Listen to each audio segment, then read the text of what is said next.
Hello and welcome to the Learn and Work Smarter podcast. This is Katie, and today we're going to talk about a micro habit that, even though it takes just around 10 minutes to do, can really lower your stress and improve your productivity. Yes, that sounds like a mighty big claim, but at the end of the day, a lot of what we talk about here on the podcast is about systems and habits and strategies that are all within our control, that we can implement and adjust and tweak. And in doing so, we see the larger impact of our lives becoming easier. And it's exactly what we're going to cover today. I'm going to share a 10-minute habit that makes every day, or has the potential to make every day, less stressful and more productive for both students and professionals. But like all of the strategies I share on the show, it'll only work if you're open-minded, if you are willing to try it, if you really, truly think about how you might tweak it to fit your own life, and then put it into action. Because listening to this show or watching the show if you're on YouTube isn't enough. It's listen and learn first and then do. So my promise to you is to share the strategies, and your promise to yourself is to try them out. So let's begin. Hello, you are listening to the Learn and Work Smarter podcast, the podcast for students and professionals who want to learn and work smarter. I'm your host, executive function coach, and founder of schoolhabits.com, Katie Azevedo. As a reminder, everything I mention in today's episode will be linked in the show notes, including a link to the transcript, which you can also find at learnandworksmarter.com/podcast. Okay, I know I am not the only one who has experienced this scenario of lying in bed at night and one thought after another pops in your head like popcorn. Like, did I email this person back? Did I submit that assignment? Did I remember to set up that project? Do I have anything due tomorrow? Is that meeting tomorrow? Is that test tomorrow? Who am I and what's the meaning of life? Like, honestly, I'm not the only one. You know what I'm talking about. These thoughts that you thought you had under control at the end of a day somehow come alive again when you're trying to shut down at night. Now, David Allen, an OG in the productivity space, if you are my age or older, you've likely heard of him and his getting things done system, but he named these popcorn thoughts open loops. Okay, he calls them open loops, and I think it's an awesome way to visualize what these things are. Open loops are these tasks that usually aren't complete yet. They're kind of still in the works, or maybe some of them are technically completed, but your mind isn't done with them. The assignments, the projects, the emails, the conversations, the to-do lists, and the tasks, all of the things that are on our plate that we are in charge of, that remain open in our brains until they are legitimately done, and we have some way of indicating to ourselves that they are done. Okay, now open loops are okay. They're fine, because whether you're a student or a professional, it is rare that at the end of the day you're going to complete everything on your list. Like, if only it worked that way. So it's normal to go to bed at night with incomplete work because it's something you're still working on, if that makes sense. But the problem is that if we don't have some way of temporarily closing these open loops or giving ourselves some kind of system for managing these open loops and telling our brains, hey, like, I know we're working on this, but you can let go of it for now because we will return to it tomorrow, then our brain is going to do everything in its power to hold on to these thoughts so we don't forget them. In fact, our brains think they are doing us a favor. Aren't they so cute? But in reality, our brains are only stressing us out. And that's what's happening when we can't sleep at night, or we can't, shut down after work and enjoy our after work lives because we're thinking of our to-do list. All right, so hold that scenario, okay? Because I'm sure it's familiar to you. But also what can happen is when we wake up to start our day. And depending on whether you are a student or a professional, you may sit at your desk and stare at your computer screen wondering, what the heck am I doing today? I have a million things on my plate and I don't know where to start. In fact, I don't remember where I was in terms of yesterday's history essay, or I don't know what step I was on for that, new slide deck I'm creating for work. And then soon that becomes a spiral of like, oh my gosh, I have so much to do and I don't know where to start. And I actually can't even tell you everything that I have to do because everything's, blurred together. And now I am so overwhelmed that I'm not going to do any of it. Or if I'm going to work on this thing here, that might not even be the right thing to work on. So this episode aims to address both of those scenarios. with a simple 10-minute habit to make your day less stressful and more productive. And then more specifically, I'm going to divide that 10-minute habit into 2 5-minute routines, one for the morning and one for the evening. So 5 minutes at the start of your day and 5 minutes at the end of your day. And yes, I am making the strong claim that this habit can lower your stress and lower your loud, panicky thoughts at night, and can also give you more clarity and focus when you begin your work or your studies each day. And we're going to start with the morning. Now, I know that everybody has a different situation. Some of you are working, some of you are in school, some of you are doing both. You may have different work schedules and different school schedules. So I'm going to share some general guidelines and strategies, but the particulars about where and when you will do this are probably just going to depend on what your daily schedule looks like. Okay, so just adjust as needed. That goes for everything I share on this show. So whenever you start your work for the day, again, that might be 6 a.m., it might be 11 o'clock in the morning, depending on your situation. I want you to take 5 minutes for a simple setup routine. Now, don't worry, I'm not going to walk you through a 25-step morning routine that involves an ice bath and meditations. This, you do you. This is different. But find 5 minutes, either at your desk or at the kitchen counter or on the train or in a bus, in a box with a fox, I don't care. Whatever, take out your task management system. I don't think I've talked about anything more on this show, anything more than task management systems. If this is your first episode and you don't know what I'm talking about, then I'm going to direct you to episode 5, which is Secrets of a Good Task Management System. And then also to episode 10, which are tips for a better task management, and episode 48, which has some more task management tips. I will leave all of those links in the description box on YouTube at learnandworksmarter.com/podcast/93. And then also, depending when you are listening to this episode, I will be putting out a new task management, or I'm going to call it the assignment management power system. It's going to be a mini course that teaches you all about assignment management if you are a student. This episode is going to come out at the end of September 2025.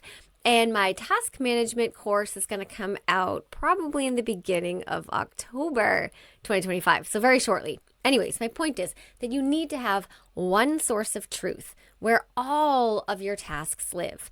If you're a student, this would be your assignment notebook of some kind. If you're in the workforce, it could also be a planner or a project management system like Trello or Asana. If you are brand new to this, it could simply be blank piece of paper, like a running to-do list on a notebook, but somewhere that is not in your head. And if you're a student, somewhere that's not your learning management system. And what I want you to do with this system, literally on the table, on the desk, or on the screen in front of you, is 4 things. Okay, and yes, this is all happening in 5 minutes. Okay, let's go over these 4 things. Number 1, review your task list. So these are all of the things that are on your plate for the next few days. If you're a student, you might have a test coming up in a few days. So something you might need to do today is to have a study session. Maybe you have an assignment due at midnight that day. So working on the assignment today might be something you have on your task list for today.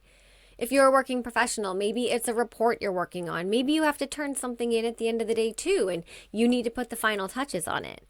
Maybe you have a meeting this afternoon and it's something that you need to prepare for. And then you also know that you have to do some sort of post-meeting review, like processing your notes. I teach strategies for both of those scenarios in episode 31 and 61.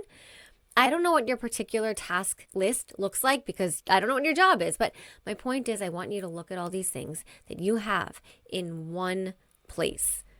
Now, your task list is not necessarily everything that has to get done today.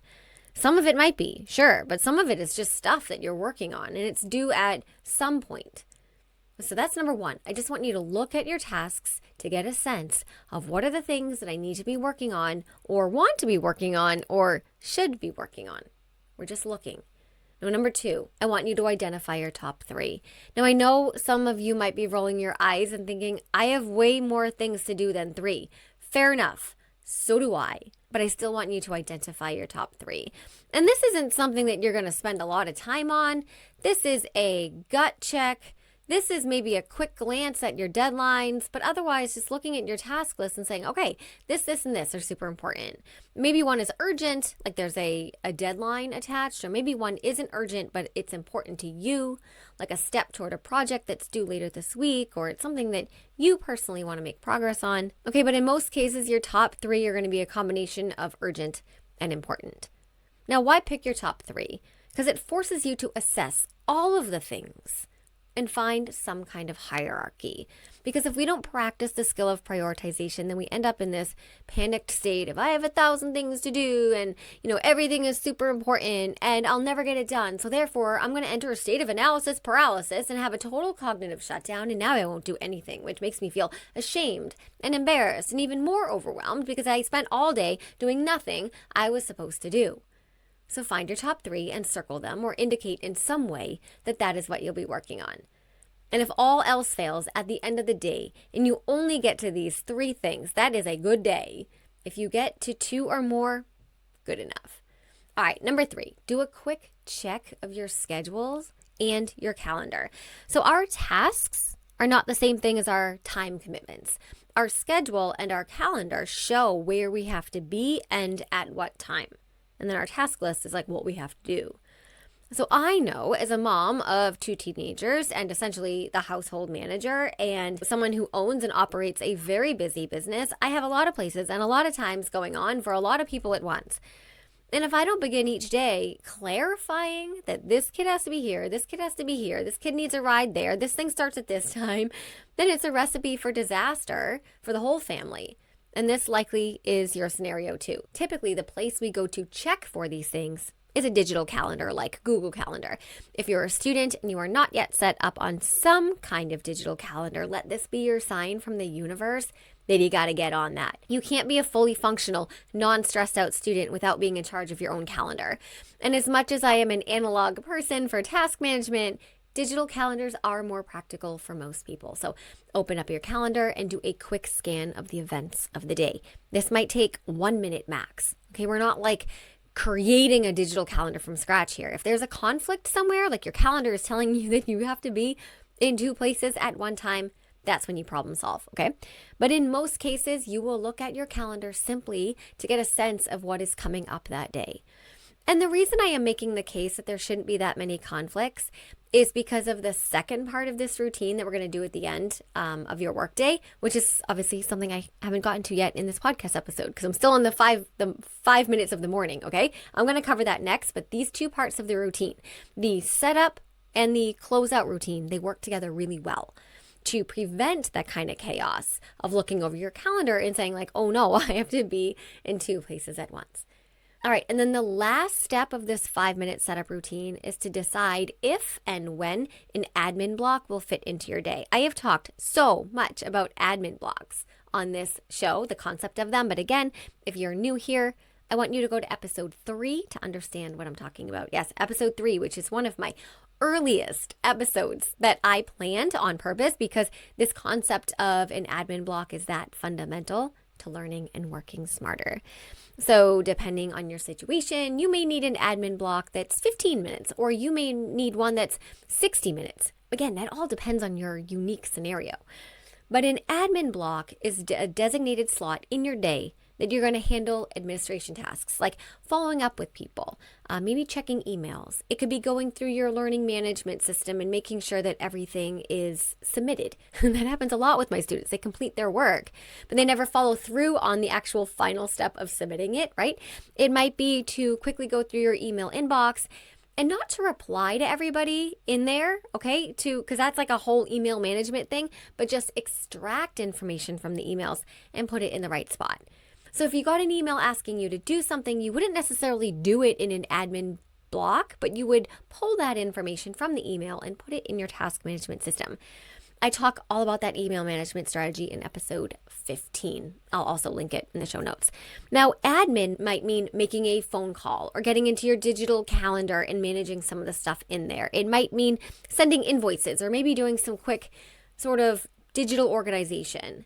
Any administration task that supports the larger work you do but isn't exactly the larger work you do is an administration task that can go in an admin block. Okay. And in your 5-minute morning routine or setup routine, I want you to just choose where that admin block is going to exist in your day. Okay. If you need one. So a quick recap of what we're doing in these 5 minutes in the morning. And yes, I am still sticking to the fact that this can be done in 5 minutes.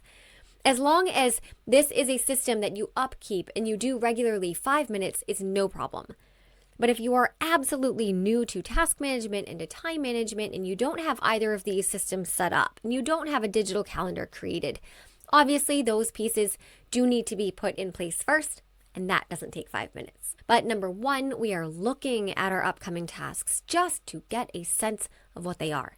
This might mean just looking at our task management system that we already have locked and loaded. It might mean popping into email or your learning management system and pulling things from there to put into your to-do list. Because sometimes you get an email or your professor posts something to the portal overnight. So in the morning, you're going in and you're checking for those things.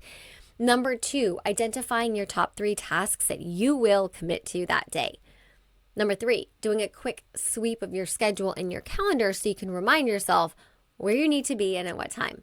If anything is funky and there are conflicts, we can handle that outside of these 5 minutes. And then lastly, you're looking at your schedule for the day and figuring out where you might be able to put an admin block. Now, of course, there is so much more that you can do to set your day up for success. I talk about routines a lot on this show. One episode you might find helpful is episode 21, How to Plan Your Ideal Week. And in that episode, I share strategies that complement what we're doing in this 5 minutes in the morning if you want something more robust. But doing these simple, quick tasks makes all of the difference because it gives you clarity on your day. And I've said it before and I'll say it again, that clarity is the enemy of procrastination, distraction, and stress. And then, hey, before we move on to the evening part of the system, can I ask you a quick favor? If you're watching this on YouTube, can you just subscribe if you haven't done so already so you don't miss any future episodes? And then if you're listening in a podcast app, leaving a quick review is one of the best ways to help other people find the show. I would really appreciate that. Okay, so that was the morning routine, the set up routine. Now let's talk about the other half of the system, the closeout routine. Now this is a 5-ish minute ritual that lets your brain stop chasing the loose ends all night. You can do it before you leave your desk, wherever your desk is, maybe after your last class, or it's the final thing that you do before shutting your laptop. It does not have to be right before bed. In fact, I prefer it as the last step of the work day or school day, whatever. So you can actually be a human during your evening. If you do this right before bed, you might reactivate some of the worry that, this closeout routine is supposed to get rid of. But I do understand that if you're a student, sometimes you are working on your school stuff until 11 p.m. So you can't even close out your day until that time at least. So I get that. But here's how the closeout routine works. Step 1 is to review what you touched today. Now, this might take about 2 minutes, okay, of the 5. This is not a victory lap of all you've accomplished. I mean, it can be, but that's not what I'm saying here. It's also not a full post-mortem of everything that fell apart. It's just a quick audit so that tomorrow you doesn't waste the first 20 minutes trying to remember where you left off. So you open your task management system and you're just scanning the things on it. If there's a task you completed, check it off. If there's a task that you didn't get to, then move it to another day, ideally later that week. If there's something you worked on but you didn't complete, I want you to write a quick status note to yourself if you didn't do that already. Now, a status note is a simple note to yourself whenever you have to leave a project in the middle of it, either because you had to get up and go or it's just a multi-step project that takes a while to do.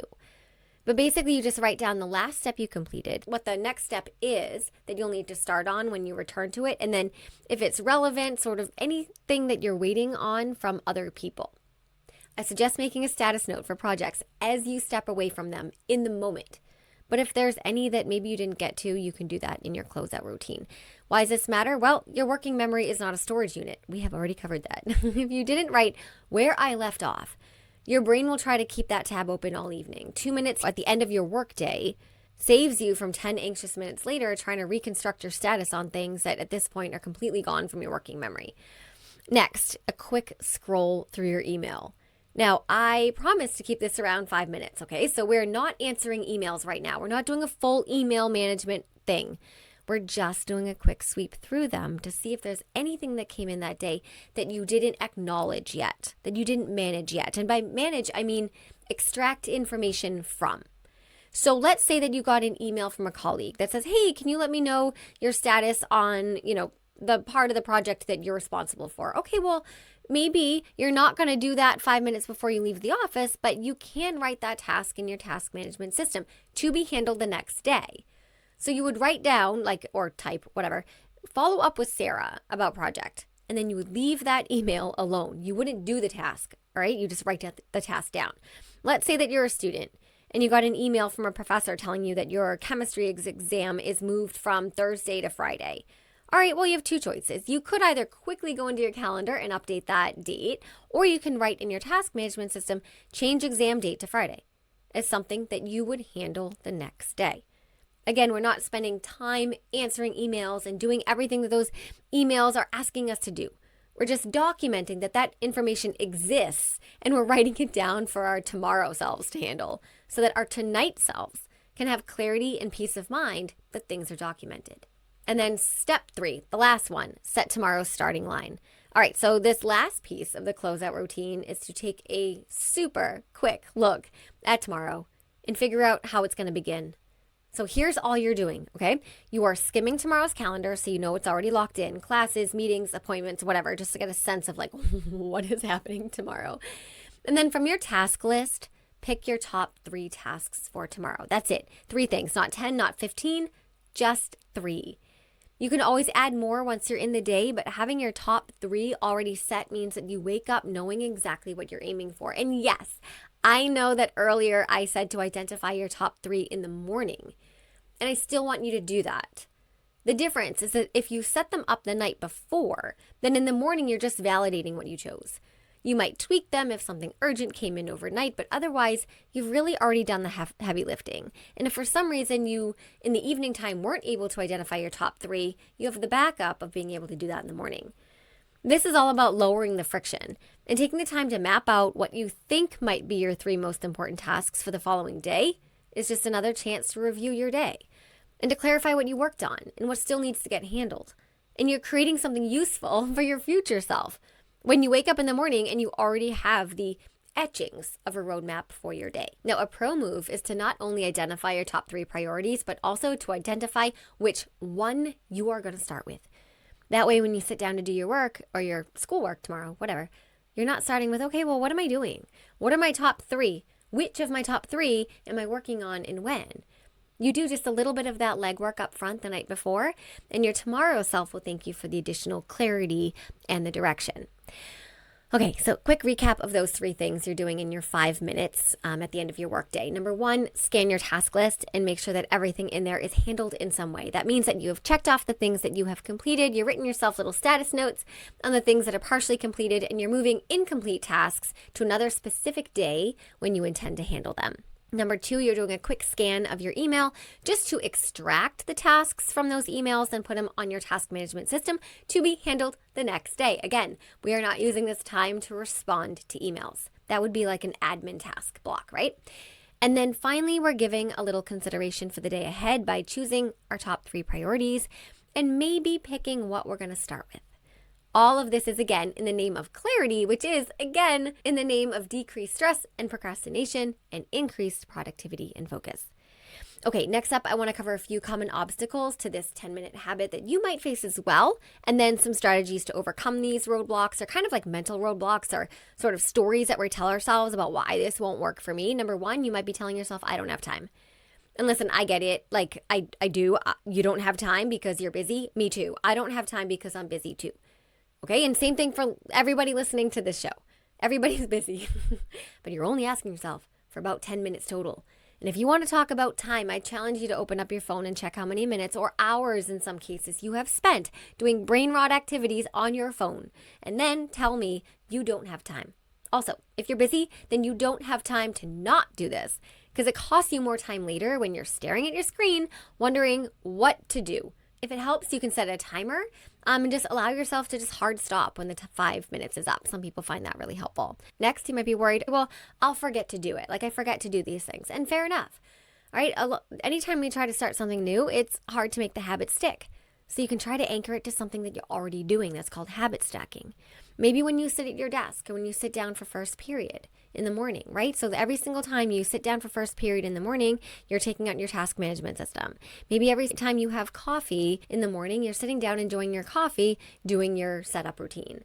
For your evening closeout, maybe it's the last thing before shutting your laptop. Maybe it's after your last class or when you put your backpack on the hook. If you want extra reinforcement, give yourself a reminder on your phone.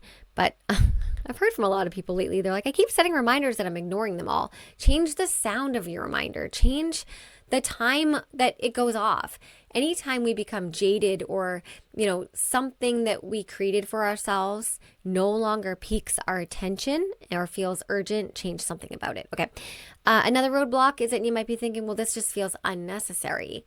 Yeah, well, new habits often feel extra because you're breaking your autopilot. Give it 1 week. Track 2 things each day. Maybe how long it took you to start work and then how noisy your brain felt at bedtime. Most people see both numbers drop after, I'd say a couple days, but let's say give it a week. And once you experience that, it stops feeling unnecessary and it begins to feel non-negotiable. And you start wondering, like, why didn't I do this before? Okay, another one. You might be thinking, well, my days are unpredictable, so this won't work. Great. That's exactly why the starting line is small and specific. Even on chaotic days, you can do a little tiny micro closeout of just, reviewing what you completed for the day and maybe planning for one task that you're going to handle tomorrow. Okay, imperfect consistency beats perfect inconsistency every single time. I think that made sense. I'll have to hear that again when I go back and edit it, but whatever. And I also challenge you about this argument that you can't do this because your days are unpredictable. Because no matter how unpredictable your days are, there is always going to be a beginning and an end to it. And I am making the case that you do this at the beginning and ending of your day. So from that lens, the strategy will work just fine. I'm not saying do this strategy, at 7 a.m. and 5 p.m. every single day. It's just whenever the beginning of your day is and whenever the ending of your day is. Okay, so here is the whole system in one breath, if I can, well, not one breath, but all wrapped up. So your morning, about 5 minutes, you're scanning your tasks, you're picking your top 3, you're sweeping your calendar, and you're scheduling your admin block if it makes sense for you to do on that day. And in the evening, you are scanning your task list and cleaning it up. So you're checking off what's done, you're moving incomplete tasks to another spot, and you're leaving a status note if needed. And you're doing a quick sweep of your email just to capture any tasks or info that need to be added to your system. And then you're picking your top 3 priorities for tomorrow. Maybe if you're gonna, be extra, just jot down the very first thing that you'll start with so you can sit down tomorrow already knowing where to begin. 10 minutes total buys you calmer nights, clearer mornings, and more productive days. Try it for 1 week. Notice your stress drop. Notice your momentum increases. And then keep going. And as always, keep showing up. Keep doing the hard work. Keep asking the hard questions. And never stop learning.